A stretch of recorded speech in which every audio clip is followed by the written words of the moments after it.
नमस्कार, DD news देख रहे हैं आप और आपके साथ मैं हूं शहला निगार। बुलेटिन की शुरुआत करें, लेकिन उससे पहले एक नजर सुर्खियों पर। झारखंड में 43 विधानसभा सीटों पर पहले चरण की वोटिंग शुरू। 10 राज्यों की 31 विधानसभा समेत वायनाड लोकसभा सीट पर उपचुनाव के लिए भी मतदान शुरू। एनडीए, इंडी समेत कुछ छोटे दलों की साख दांव पर।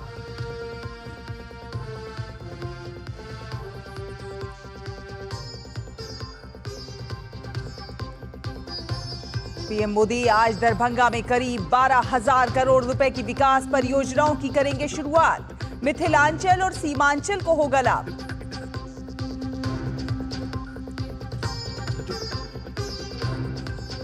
झारखंड के सारट और गोड्डा में पीएम मोदी करेंगे दूसरे चरण के लिए चुनाव प्रचार। तो वहीं महाराष्ट्र में अमित शाह संभालेंगे मोर्चा। जेएमएम, कांग्रेस समेत बाकी दलों की भी दिखेगी ताकत।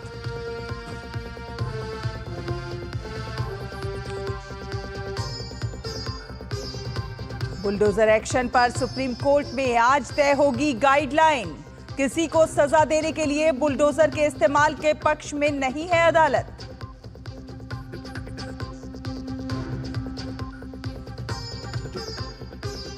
डोनाल्ड ट्रंप ने पूर्व राष्ट्रीय खुफिया निदेशक जॉन रैटक्लिफ को किया CIA का नया प्रमुख नियुक्त।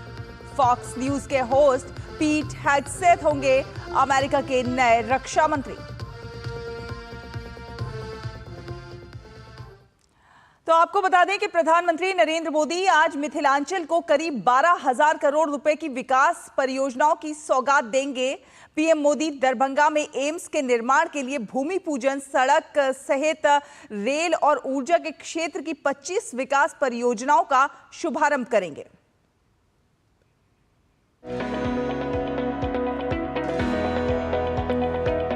बिहार के मिथिलांचल क्षेत्रों में 13 नवंबर का दिन ऐतिहासिक होगा, जब प्रधानमंत्री नरेंद्र मोदी दरभंगा में बहुप्रतीक्षित एम्स के निर्माण का शिलान्यास और भूमि पूजन करेंगे। करीब 188 एकड़ भूमि पर बनने वाला दरभंगा एम्स बिहार का दूसरा एम्स होगा। 750 बेड की क्षमता वाले इस एम्स के निर्माण पर 1261 करोड़ रुपए खर्च होंगे, जो अगले 3 वर्षों में बनकर तैयार हो जाएगा। दरभंगा एम्स में अस्पताल सेवा के साथ ही MBBS और नर्सिंग की पढ़ाई भी होगी। एम्स दरभंगा में 125 MBBS की सीट और 60 नर्सिंग की सीट होंगी।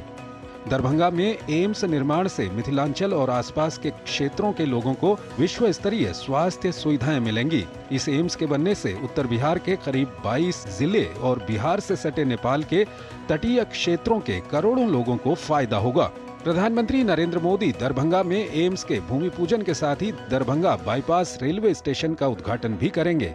इस दरभंगा बाईपास रेलवे स्टेशन के निर्माण पर 389 करोड़ रुपए खर्च किए गए हैं। इस बाईपास स्टेशन के बनने से सीतामढ़ी, रक्सौल की तरफ से मधुबनी, झंझारपुर, सहरसा की तरफ जाने वाली ट्रेनों को दरभंगा जंक्शन पर आकर इंजन घुमाने का झंझट समाप्त हो जाएगा और समय की भी बचत होगी।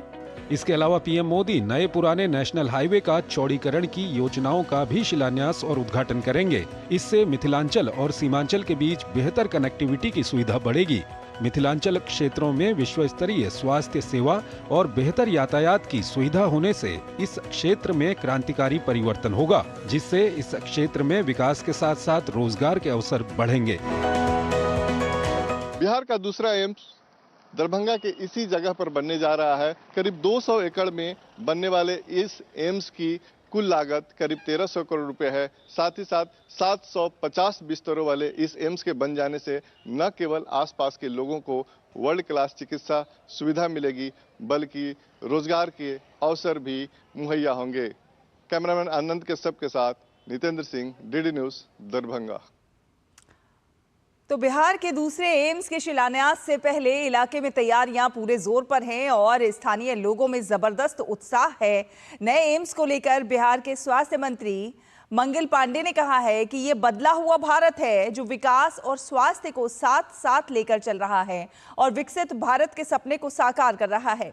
प्रधानमंत्री के मिथिला आगमन पर बिहार के स्वास्थ्य मंत्री मंगल पांडे से खास बातचीत की है हमारे संवाददाता नितेंद्र सिंह ने। बिहार को दूसरा एम्स मिल रहा है। एम्स दरभंगा का शिलान्यास प्रधानमंत्री करेंगे और क्या खासियत होगा इस एम्स का, इस पर बात करने के लिए बिहार सरकार के स्वास्थ्य मंत्री मंगल पांडे जी हैं। सर, दूसरा बिहार में एक एम्स मिल रहा है, बहुत लंबे अरसे से मिथिलांचल को प्रतीक्षा थी इस एम्स को लेकर के, किस तरीके से देखते हैं आप? देखिए, एक समय था जब पूरे देश में 2 एम्स होता था और आज नरेंद्र मोदी जी का समय है जब बिहार में 2 एम्स होने जा रहा है। तो यही बदला हुआ भारत है, यही विकसित भारत है और यही डबल इंजन की सरकार जब होती है तो उसका असर है।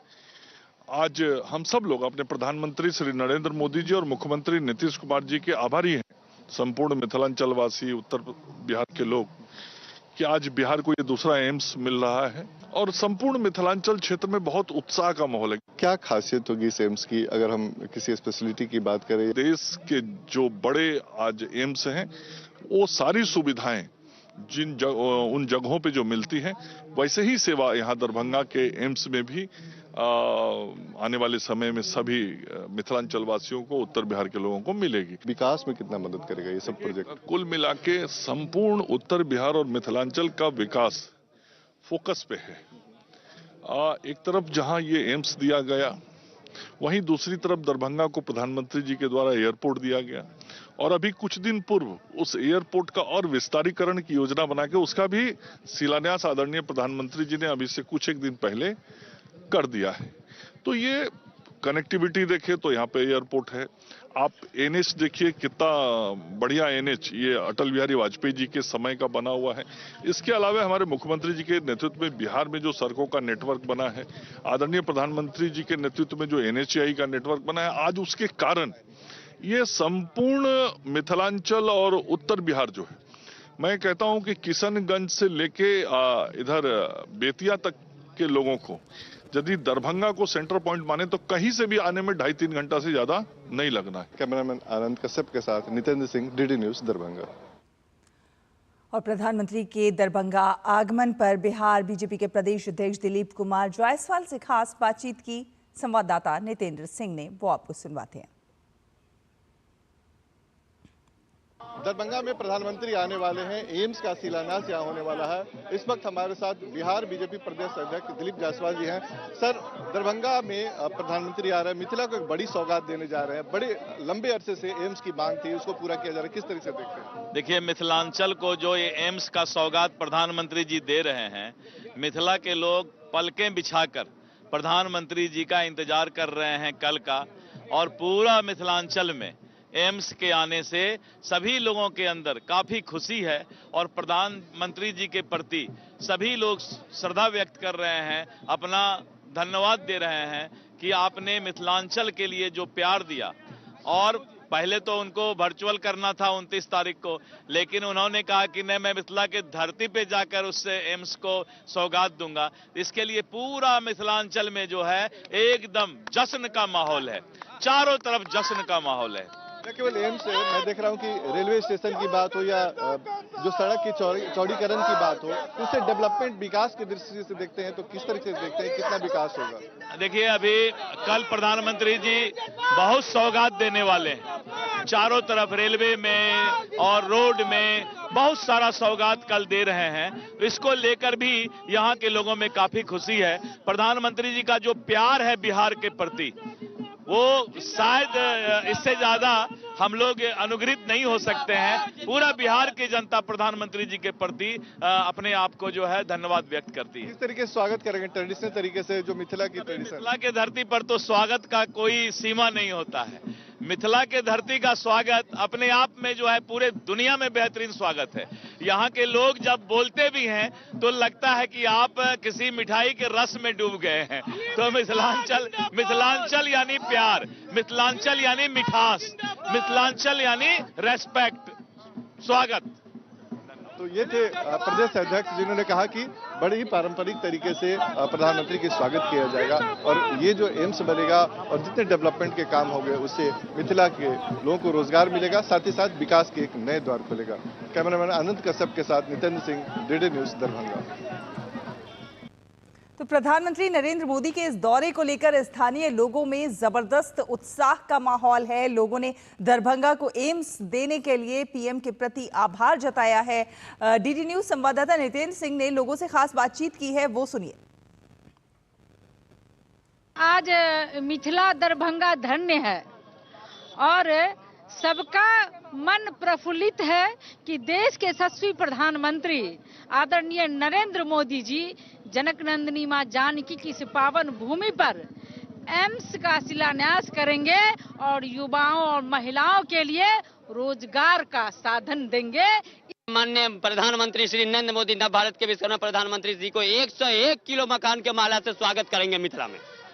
देश के यशस्वी परम आदरणीय नरेंद्र मोदी जी धरती पर पहला ऐसे प्रधानमंत्री हम लोगों को मिले हैं जो चुनावी भाषण करने, वोट के लिए तो सब लोग आते हैं। आज बिहार में कोई चुनाव नहीं है और दरभंगा एम्स का शिलान्यास करने के लिए आदरणीय नरेंद्र मोदी जी आ रहे हैं। हम लोग 8 करोड़ मिथिलावासी कल उनको सुनने के लिए कायल हैं। प्रधानमंत्री मोदी जी दरभंगा एम्स भूमि पूजन में आने वाले हैं और एम्स ही नहीं हजारों करोड़ के और प्रोजेक्ट को दरभंगा लाने वाले हैं। एक स्वस्थ और सशक्त दरभंगा की नींव रखने दरभंगा में कल मोदी जी आ रहे हैं। हम महिलाओं के मान और सम्मान की बात ये हो गई है और हम महिलाओं आदि आबादी ने जो इतना भरोसा उन्होंने हम लोगों पर किया, हमने भी उन पर भरोसा किया। ये उसी की देन है जो आज हमारे दरभंगा में एम्स का निर्माण करने के लिए कल वो आ रहे हैं। उनका महिला मोर्चा की ओर से अभिनंदन, वंदन व चंदन करते हैं हम सभी लोग। तो आपने देखा लोगों में किस तरह गजब का उत्साह है एम्स को लेकर और दरभंगा में बनने वाला एम्स अगले 3 साल में बनकर तैयार हो जाएगा। इसमें 42 विभाग होंगे और यहाँ पर रिसर्च पर खास तौर पर जोर होगा। आपको बता दें कि यहाँ पर एमबीबीएस की 125 और नर्सिंग की 60 सीटें होंगी। एम्स में और क्या कुछ सुविधा होगी, इस पर एम्स दरभंगा के कार्यकारी निदेशक डॉक्टर माधवानंद कार से भी खास बातचीत की है संवाददाता नितेंद्र ने। एम्स दरभंगा के कार्यकारी निदेशक डॉक्टर माधवानंद कार हमारे साथ है। और सर ये बताइए कि ये एम्स कब तक तैयार होगा, क्या इसमें सुविधाएं होंगी? सर देखिए, ये all India institute of medical science Darbhanga बहुत दिन बाद बन रहा है और ये 1264 करोड़ का बजट है। उनका जो पक है वो 3 to 4 ईयर्स में कंप्लीट होगा। उसमें 750 बेड का बेड रहेगा और 42 सुपर स्पेशलिटी सारे डिपार्टमेंट मिलके कुल मिला के 42 डिपार्टमेंट्स रहेगा। कितने एकड़ में बनने जा रहा है ये पहले तो 200 एकड़ का जो नॉर्म था, बट हमको मिला है 187.44 एकर्स, क्योंकि यहाँ से जैसे कि आपको पता होगा पॉपुलेशन ये सब हिसाब से 200 एकड़ तो मिलना बहुत मुश्किल है। बट स्टेट गवर्नमेंट का काफ़ी अच्छा सहयोग रहा कि हमको 187.44 एकर्स जमीन मिला। क्या कुछ इस तरह की प्लान की गई है कि चूंकि ये जो मिथिला का एरिया है कुछ बीमारी, स्पेसिफिक बीमारी या उससे रिलेटेड कोई रिसर्च प्रोजेक्ट होगा या कुछ स्पेशल फोकस? ये तो बहुत बड़ी है क्योंकि ये सारे ऑल इंडिया इंस्टीट्यूट बनाया गया है इसलिए कि जैसे कि आपको सोचा होगा कि दिल्ली में एक ही था, उसमें विजन हमारा जो very visionary prime minister Narendra Modi ji का था कि हर कोने में ये एम्स बनना चाहिए कि ये जो डिस्पेरिटी जी है हेल्थ केयर में उसको समझने के लिए ये सब कोने कोने में यही टर्शियरी केयर लोगों के पास जाएगा। मेडिकल कॉलेज में कितनी सीट होंगी? मेडिकल कॉलेज में 125 सीट्स है, स्टार्टिंग में 125 सीट्स रहेगा एंड 60 सीट नर्सिंग कॉलेज का रहेगा और पीजी स्टूडेंट्स रहेंगे। वो तो अनलिमिटेड होता है कि डिमांड के ऊपर में लेते हैं। ऑपरेशनल कब तक हो जाएगा अगर ओपीडी की हम बात करें तो? 1.5-2 साल के बाद में शायद ओपीडी शुरू होने का ये आशा है। तो अगले 3 से 4 साल में दरभंगा एम्स बनकर तैयार हो जाएगा और लोगों को स्वास्थ्य सुविधाएं वर्ल्ड क्लास की मिल सकेगी। कैमरामैन आनंद कश्यप के साथ नितेंद्र सिंह, डीडी न्यूज, दरभंगा। और इस वक्त एक बड़ी खबर आ रही है अमेरिका से। जी हां, अमेरिका के नवनिर्वाचित राष्ट्रपति डोनाल्ड ट्रंप एक्शन मोड में आ गए हैं।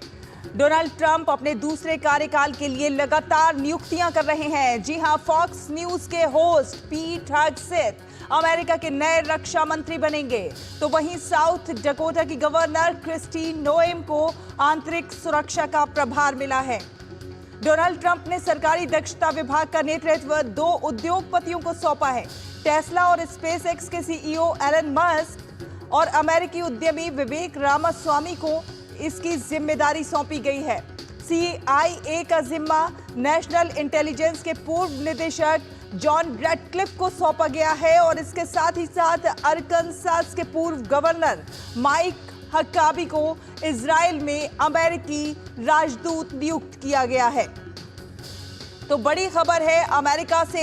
अमेरिका के नवनिर्वाचित राष्ट्रपति डोनाल्ड ट्रंप एक्शन मोड में नजर आ रहे हैं। डोनाल्ड ट्रंप अपने दूसरे कार्यकाल के लिए लगातार नियुक्तियां कर रहे हैं और लोगों को चौंका रहे हैं। जी फॉक्स न्यूज के होस्ट पीट हेग्सेथ अब अमेरिका के नए रक्षा मंत्री बनेंगे। तो वहीं साउथ डकोटा की गवर्नर क्रिस्टी नोएम को आंतरिक सुरक्षा का प्रभार सौंपा गया है। तो लगातार नियुक्तियां हो रही हैं दूसरे कार्यकाल के लिए। अमेरिका के नवनिर्वाचित राष्ट्रपति डोनाल्ड ट्रंप एक्शन मोड में नजर आ रहे हैं। डोनाल्ड ट्रंप ने सरकारी दक्षता विभाग का नेतृत्व 2 उद्योगपतियों को सौंप दिया है, टेस्ला और स्पेसएक्स के CEO एलन मस्क को और अमेरिकी उद्यमी विवेक रामास्वामी को ये जिम्मेदारियां सौंपी गई हैं। CIA का जिम्मा जो है नेशनल इंटेलिजेंस के पूर्व निदेशक जॉन रैटक्लिफ को सौंपा गया है और साथ ही साथ अरकानसास के पूर्व गवर्नर माइक हक्काबी को इजराइल में अमेरिकी राजदूत नियुक्त किया गया है। और अब बात विधानसभा चुनाव से जुड़ी हुई। जी हां, झारखंड विधानसभा चुनाव के पहले चरण में आज 15 जिलों की 43 सीटों पर कड़ी सुरक्षा व्यवस्था के बीच मतदान शुरू हो चुका है। 31 सीट के 950 संवेदनशील बूथ को छोड़कर बाकी सभी जगह पर मतदान सुबह 7 बजे से शुरू होकर शाम 5 बजे खत्म होगा, जबकि संवेदनशील बूथों पर मतदान शाम 4 बजे तक होगा। इस चरण में 1,37,00,000 से अधिक मतदाता 73 महिलाओं समेत 683 उम्मीदवारों के राजनीतिक भाग्य का फैसला करेंगे। सरायकेला से पूर्व मुख्यमंत्री चंपई सोरेन, राज्यसभा सांसद और JMM की उम्मीदवार महुआ माझी, लोहरदगा से कांग्रेस के रामेश्वर उरांव, जमशेदपुर पश्चिम से JDU के सरयू राय और ईटागढ़ से आजसू के हरेलाल महतो इस चरण के चर्चित उम्मीदवारों में शामिल हैं। चुनाव आयोग की ओर से मतदाताओं से निडर होकर मतदान करने की अपील की गई है। स्वतंत्र और निष्पक्ष चुनाव सुनिश्चित करने के लिए सुरक्षा के कड़े बंदोबस्त किए गए हैं। राज्य में केंद्रीय अर्धसैनिक बलों की 200 कंपनियां तैनात की गई हैं। अंतर जिला सीमाएं सील कर दी गई हैं। नक्सली गतिविधियों को नाकाम करने के लिए उत्तर प्रदेश, बिहार, मध्य प्रदेश, छत्तीसगढ़ और ओडिशा के सीमावर्ती क्षेत्रों में साझा अभियान चलाया गया है। किसी भी संभावित स्थिति से निपटने के लिए हेलीकॉप्टर भी तैनात किए गए हैं।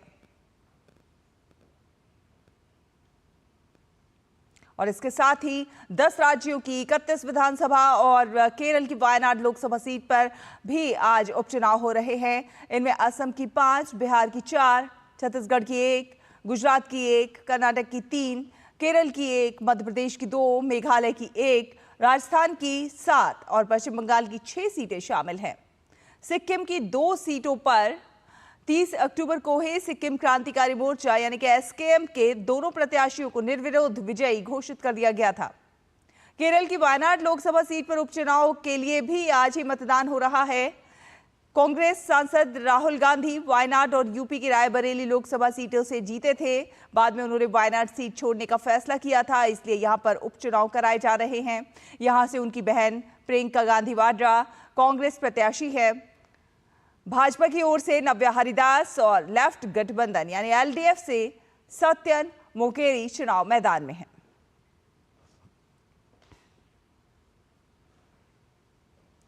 और अब अगली खबर आपको बता दें, सुप्रीम कोर्ट बुधवार को देश भर में बुलडोजर कार्रवाई को लेकर अपनी ओर से दिशा निर्देश तय करेगा। कोर्ट इनके जरिए ये सुनिश्चित करेगा कि अवैध निर्माण को हटाए जाने की इजाजत देने वाले स्थानीय कानूनों का दुरुपयोग ना हो और बुलडोजर कार्रवाई को अंजाम देने में पूरी कानूनी प्रक्रिया का पालन हो।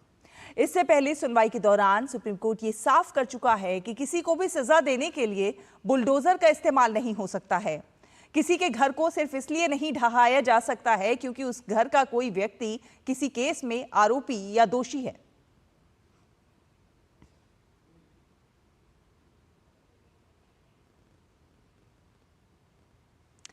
और महाराष्ट्र में चुनाव प्रचार की कमान आज पार्टी के वरिष्ठ नेता और केंद्रीय गृह मंत्री अमित शाह संभालेंगे।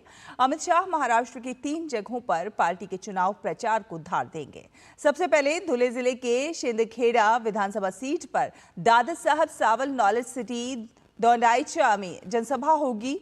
उसके बाद अमित शाह जलगांव जिले के 40 गांव विधानसभा क्षेत्र में जनसभा करेंगे और बीजेपी प्रत्याशी के समर्थन में वोट देने की अपील करेंगे। इसके बाद अमित शाह राज्य की परभणी जिले के जिंतूर में भी जनसभा को संबोधित करेंगे। महाराष्ट्र में 20 नवंबर को सभी 288 सीटों पर मतदान किया जाएगा।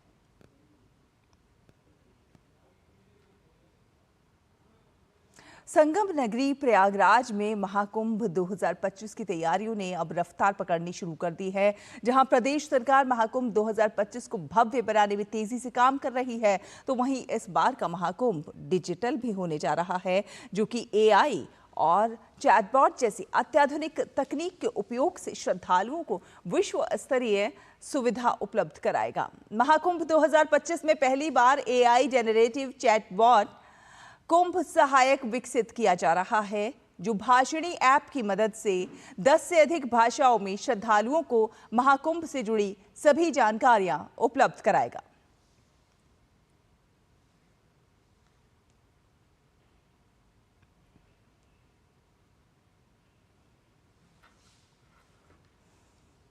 आपको बता दें कि सऊदी अरब के विदेश मंत्री प्रिंस फैसल बिन फरहान अल सऊद 2 दिन की भारत यात्रा पर हैं। देर रात उनका विमान दिल्ली के पालम स्थित वायुसेना स्टेशन पर उतरा।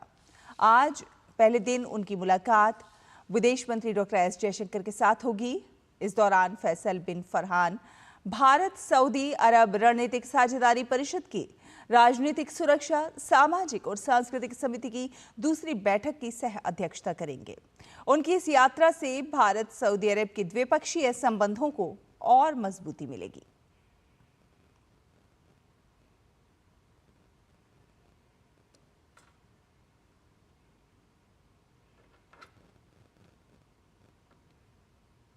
तो सऊदी अरब के विदेश मंत्री प्रिंस फैसल बिन फरहान अल सऊद 2 दिनों की भारत यात्रा पर हैं।